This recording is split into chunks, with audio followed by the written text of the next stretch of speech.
This is the beginning of a new compute era. It's a new computing platform, and I don't think a lot of people are talking about it that way, but it is exactly that. It's a new computing platform that will enable a new wave of innovation to be unleashed and a new wave of companies to be built around it. And it's really, really very exciting. I think the ability for you to basically have these superpowers at your fingertip is really remarkable, and it's a nonlinear step change here.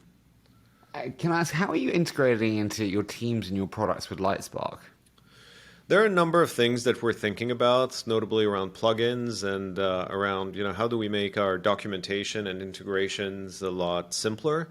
But of course, we are providing accounts to everyone who works at the company so they can actually use it and get those superpowers. And so it's kind of interesting.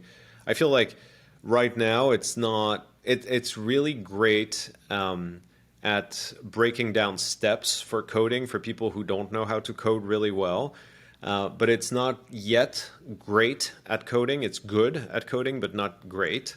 I think the next few versions will be really great at coding, which is also where potential problems might come from. But I think the ability of those large language models to actually build themselves into other products and leverage other APIs is going to be a fascinating thing and a potentially scary thing as well. But I'm more on the fascinating side for now. Can I ask one thing that I think everyone's kind of agreeing on is bluntly the ability for 10 people to create billion-dollar companies again with the leverage that AI and kind of co-creation that will be enabled by AI. How do you think about income equality and how that will be impacted by the future next 3 years of AI?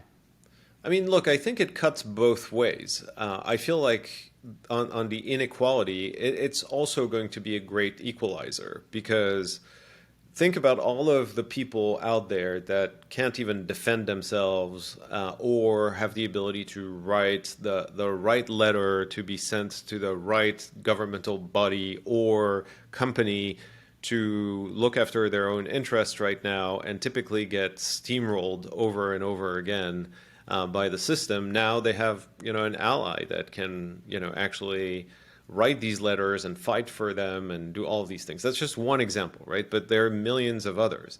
I think that actually a lot of people who didn't have access to fancy attorneys and the likes will find a lot of value here. And I also think that, by the way, if you have an idea of a product that you want to build, to your point, having those superpowers at your fingertip is going to enable many more people to start companies and build new things that wouldn't have been possible for them to build before.